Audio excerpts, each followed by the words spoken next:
Studio One just got its largest extension released, Harmony Wizard by Lukas Roschitska, who has coded a lot of the note and MIDI functions for the official Studio One releases. I'm gonna show you what you can do with Harmony Wizard and if it's worth picking up from the perspective of an orchestral cinematic composer. We can now break up chords with one click into full production-ready arrangements for our orchestral sections, easily create second voices, stack and distribute harmonies for our melody, as well as select and edit voices inside our chord progressions, and much more. After you spend the 40 to 50 euros, you drag and drop Harmony Wizard onto your Studio One, restart, and you should find it in the macro toolbars. The new commands also pop up in the right-click musical functions window. Usually, the first thing that we do is hit this button. It makes Studio One detect the scale we're in. This will be used later when inserting fitting chords and harmonies with the other commands. It detects a good chunk of common scales like major, minor with its subtypes of natural minor, melodic minor, and harmonic minor, as well as some of the modes like Phrygian, Dorian, and stuff. The more notes your melody has, the better it can detect the scale. So I've got another confession to make. I've been rarely using Studio One's Chord Track so far. So this thing up here where you can literally place chords. I've never really used that. But with Harmony Wizard, that will change for sure because it's goated now. Previously, we've been able to do this. You put in your chords and then you select the chords, you put them on a piano track and it would give you the MIDI notes for this chord. Okay, not too bad if you have instruments that actually play chords. It's not that useful if we have a string section with first violins, second violins, violas, cellos, basses, all on different tracks, right? Well, with Harmony Wizard, what we can do now is select the chords and select the tracks that you want to arrange. For example, your string section. Hit chords, arrange chords on selected tracks. Boom. Now the chords are split up nicely, so every instrument plays only one voice.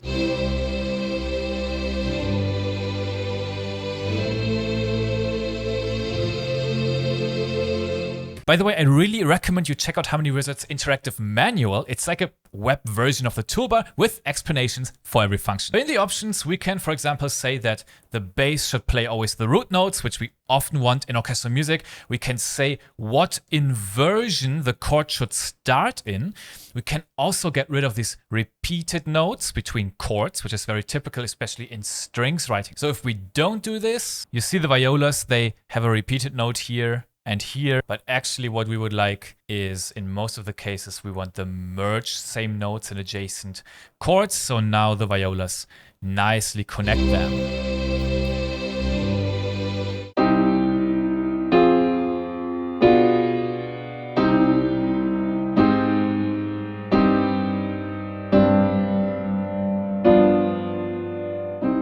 Now it would take me a while to arrange this across the orchestral strings instruments.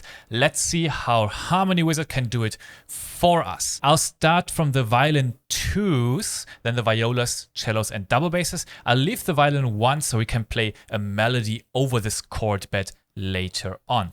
So again, we select the chords, we select the tracks, chords, arrange chords from Chord Track, open voicing, root position. So we get 4 voices. It starts from the root position with the bass. Very good. We have these merged chords that are held between the chords when it's the same notes, and basically a good arrangement for strings. We can overlap them a bit so we trigger the legatos. And now we should get a smooth bed of sustained strings that play our chord progression.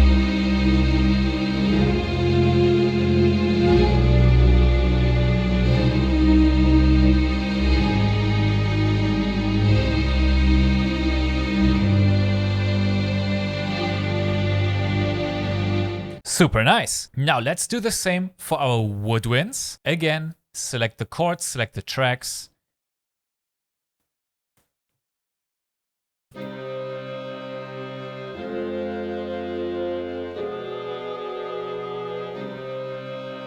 That's freaking amazing. Careful, we've got to make sure that we're in the right octaves. It can happen that the MIDI notes are placed into the key switch areas of our sample library, and then it can mess up our articulation, so we need to double check it. So for example, you can see that here the melody actually got switched to the marcato legato, and I actually want it to be legato standard.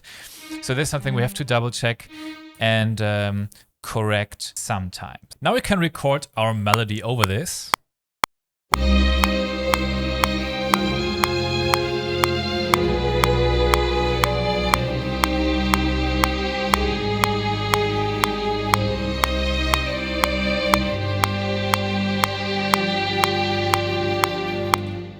Impressive. I like this a lot. Now let's say we start from a melody in our composition and not from a chord progression. Harmony Wizard can actually help us build harmonies with the Harmonize melody width function. We can add a second voice in the scale that we're in, either above or below the melody.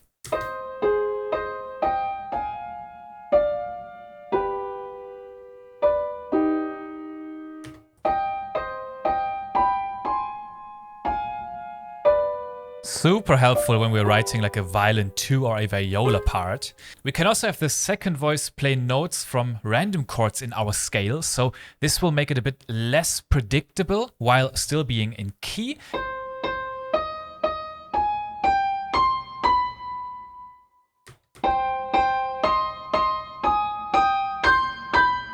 Great for inspiration or whenever we're open to experiment. We can stack notes, like make like triads out of them.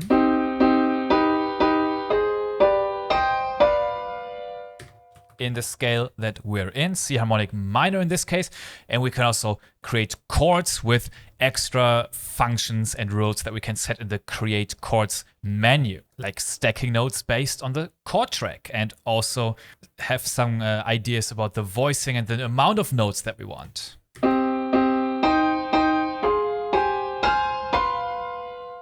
Ooh, we can add fixed intervals like octaves or power chords,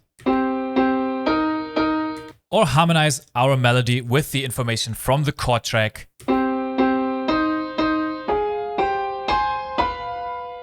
Now what we can also do with Harmony Wizard is we can select each voice here, the highest voice, the next voice, so that's the second one. We can go for the lowest voice to immediately have like our bass line, and then we can easily transfer it to our orchestral instrument. So for example, we can go for the lowest voice and right click transfer it to the basses. Boom, here we go.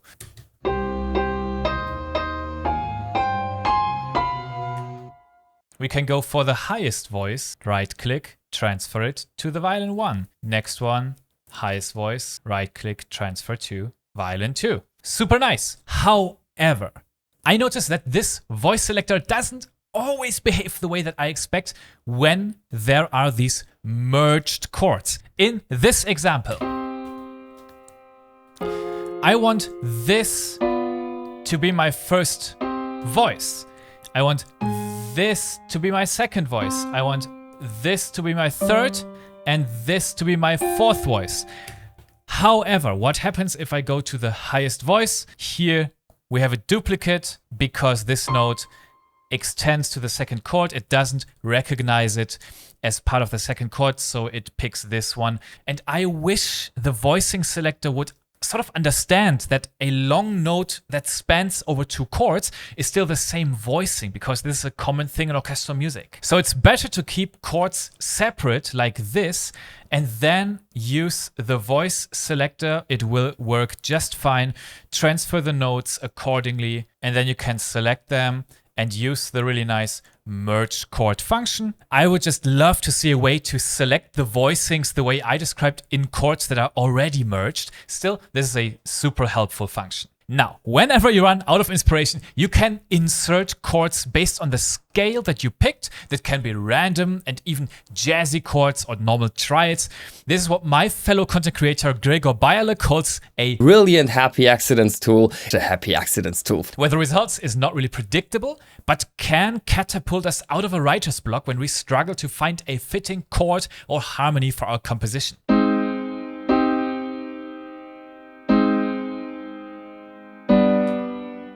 Usually, I like to have full control over what I'm writing in orchestral music, but especially in the beginning phase of a new track where things are not fully fleshed out yet and I'm making my piano sketch, I'll find myself playing around with these functions actually quite a lot. So yeah, the insert chords feature is great if you're open to the harmonic choices of your track and when you need just some more ideas based on the scale that you're in. Another useful one is the bass line. So let's say you're playing some chords with your orchestral instruments like here,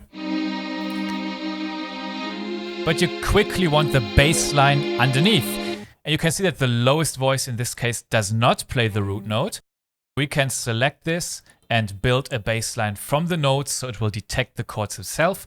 Or if we have them in the chord track, it will do that for us. We can copy paste it to the basses.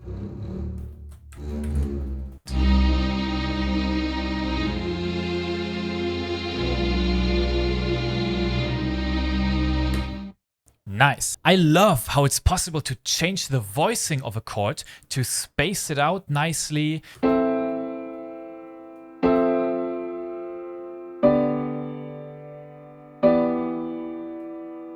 Or even convert it into optimized guitar chords that takes into account how a guitarist would play the notes on 6 strings.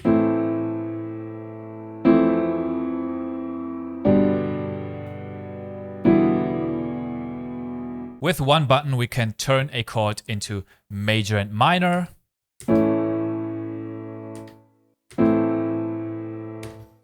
Play its relative or a mediant chord, which are all harmonic options that make our chord progression a bit more interesting. And what I love, with one click, we can cycle through all chord inversions.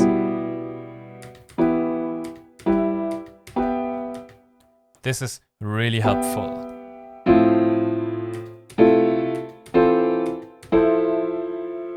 Now for our harp parts, or maybe we have an acoustic guitar in our orchestral track, there is a very useful strum feature for up, down, and alternate strumming.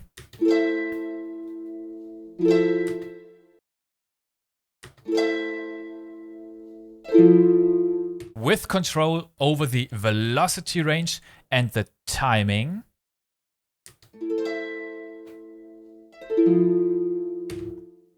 And we can also break our chords into arpeggios, for example 1/8 or even faster.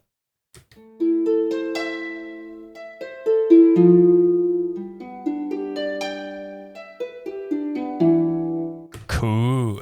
Harmony Wizard can quantize chords without messing up the strums. If I use the normal Studio One quantize, it affects all the notes, the strum is gone.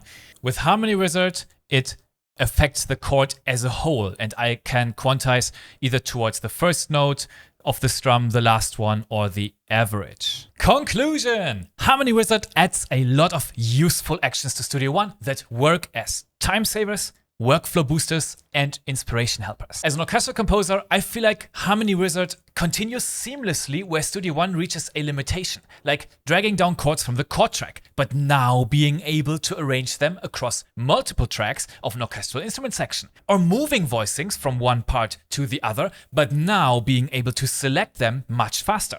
Or simply adding chord inversions, relative chords, medians, or entire new voicings with one click is a powerful add-on to the Studio One workflow. Even better, these actions can be mapped to hotkeys. Put on the Stream Deck and you can create your very own workflows. You can bet that I will put the chord inversions and voicing selectors onto my Stream Deck. The chord arranger across multiple tracks is a game changer for me, and I love how quickly I can get multiple voicings out of it that it distributes across my strings, woodwinds, brass, and choir sections. As orchestral composers, we'll still have to go over each track and create our dynamic curves with the mod wheel to increase realism. I like that there are both quick macros and dialogues with more options for each function, both allowing quick access with one click and deeper control over what we want to do. I love the voicing selector, and it will fit very nicely into my composing workflow, since I notice my results are usually the best when I start sketching on a piano first.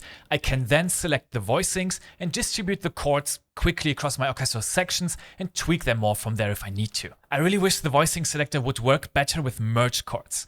In the current state, I'll just swap the order. I'll first keep my chords separated until I got all the voicings distributed. Then I'll just select everything and use the merge chord function. That'll work in most cases. It's easy to extract bass lines, harmonize a melody with notes from the scale it detects, and stack these harmonies further on top, which we can then again distribute to different tracks and make our own arrangement. It's really clever and makes music theory and harmony feel much closer and hands-on. For some of these functions, you will need a bit of an open mind, like when you ask Harmony Wizard to add chords or harmonies for you. Sometimes the result will work, sometimes it won't. And sometimes tweaking them is what inspires me to actually go for an idea that otherwise I wouldn't have come up with. I'm a big fan for fast and efficient DAW workflows and rely heavily on macros, hotkeys, and stuff that helps me make the orchestral music production process as frictionless and fun as possible. Harmony Wizard makes it maybe 5 or 10% more fun, which is a lot for something that I am doing for so many thousands of hours in my life. I pay $100 and more for something that makes articulation switching more fun and intuitive. Sponsor me, Art Conductor. So Harmony Wizard is also one of these tools that just make my life a bit better. To me as an orchestral composer, it's very useful for its functions that help with arranging chords to multiple tracks, selecting and editing chord voicings, as well as those chord inversions and voicings transformation. I think for those functions alone that I use regularly, time and time again with each new project, it's worth its price and will continue to give me value for months and years, especially since it promises compatibility with future Studio One versions. And if you're still not sure, check out the super good manual where every function is explained in more detail. Then you should know everything you need to know for a good purchase decision. Let me know in the comments if you have any questions about Harmony Wizard. I'll be happy to help you out.